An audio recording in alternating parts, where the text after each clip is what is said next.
Hi guys, what's up? Welcome back to the channel. And it goes a little something like.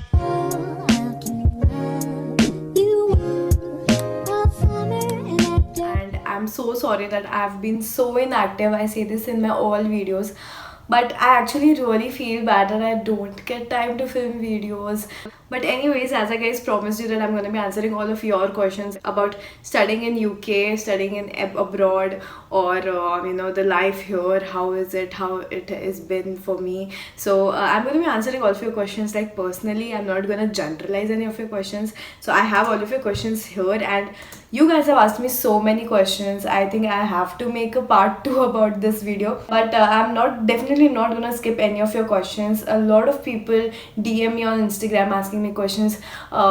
Guys, you need to understand I cannot really reply every one of you. So if you guys have any question for me, just comment down on my video and I'll probably address to it in my question and answer videos.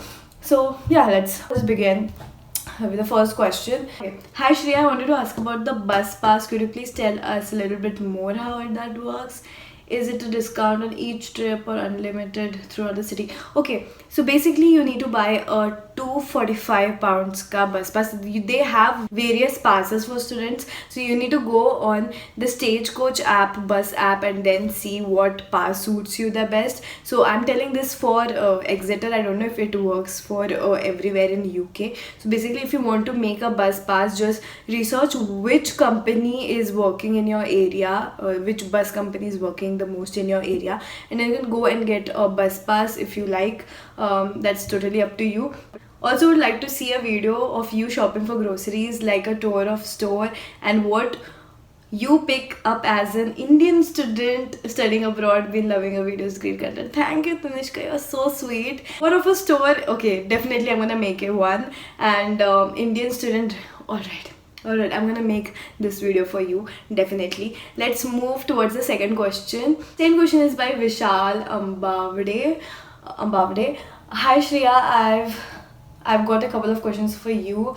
Is there accommodation provided by the university or private? My accommodation is private, but it is a student hallway. So basically, it's private, but all of us students live here. I've seen people favoring private accommodations as they are cheap. But what was your thought process behind choosing the one which you chose? Definitely, private accommodations are comparatively cheap.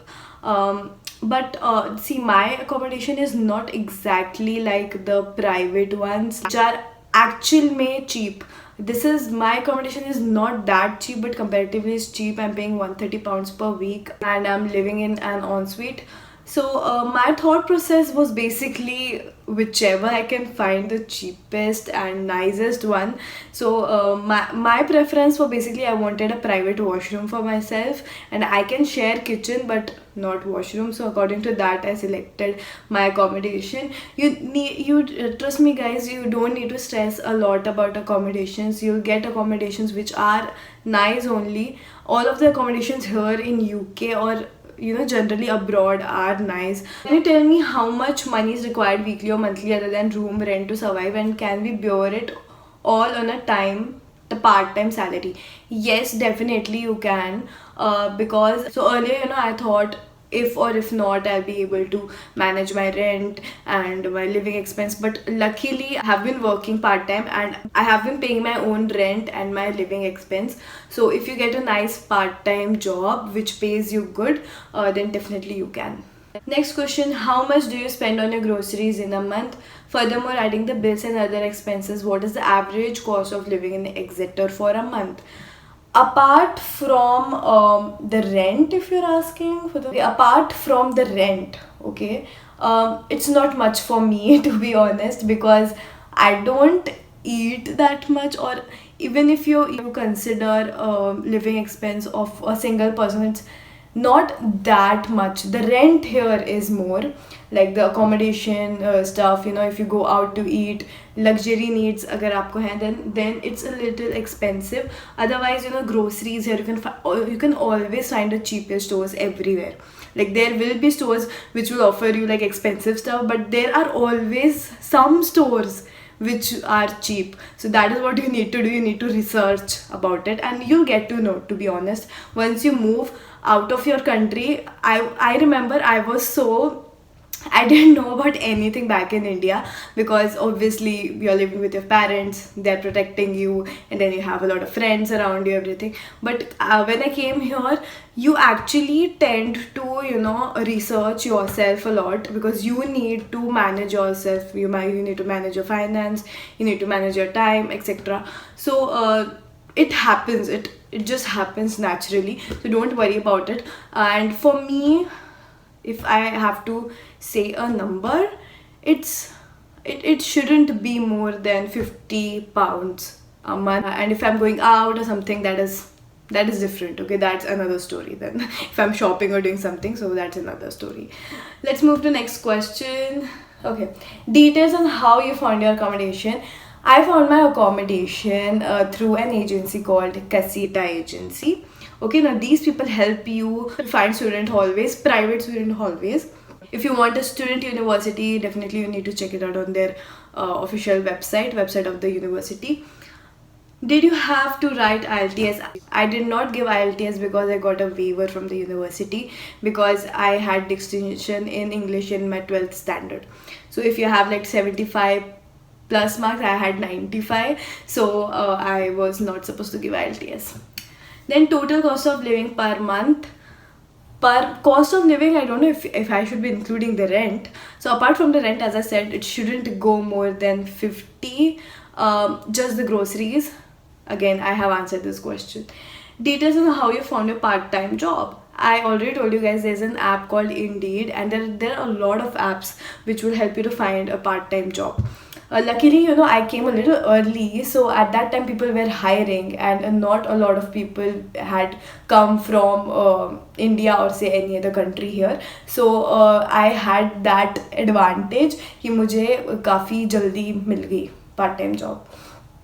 Which course and what level of degree are you studying?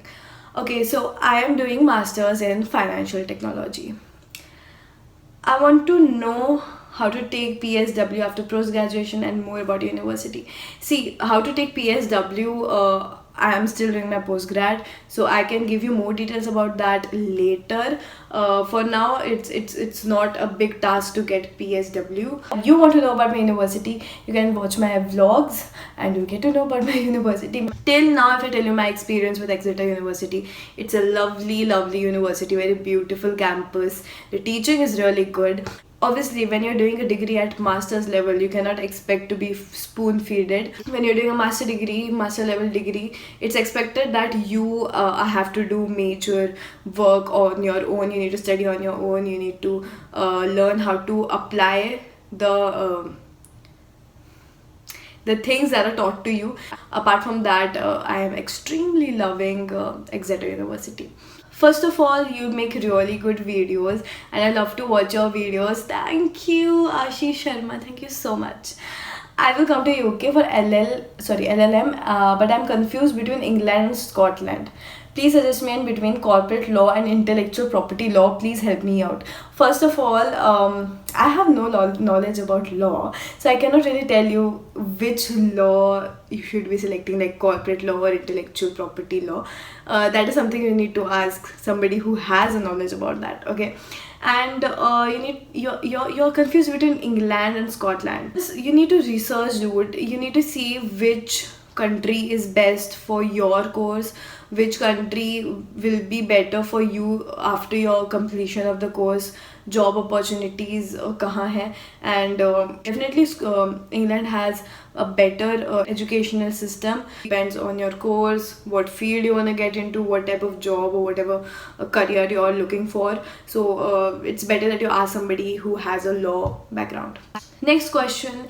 Hello Shreya, actually I have 13 lakhs as total living expense for living in London. I just wanted to ask, that is sufficient or should I add more money than this, because I don't want a refusal because of less funds. Please do help me with this.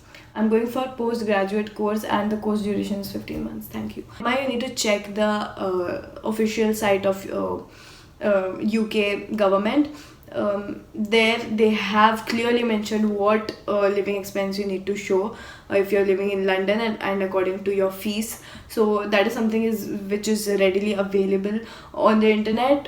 Just go and search for yourself. And for London, I think it's 9, I don't remember exactly the figure, so you can just go and look up for yourself. I don't want to give wrong information. Just go on the UK government website, there you'll find the right information. Okay. Next question. Hi Shreya, I like your vlogs because I love your voice. Okay, I like Hi Shreya, I like your vlogs because I like your voice and because you're really good looking. Was this a question? Okay, sorry. Thank you, by the way. Thank you, Anil Choice. I don't know how to pronounce that, but thank you, Anil. That's really sweet of you. Next question, Siddhi Vinayak. How many applications I can apply in the same time? How to apply for part-time jobs? You can apply as many as applications as you want. Kitne bhi university mein you can apply. That's totally up to you. And how to apply for part-time jobs? There are websites through which you can apply. I've already mentioned one, Indeed. Okay. Next question. I want to know about the university which are offering MPhil chemistry. Please guide me about that. MPhil chemistry. See,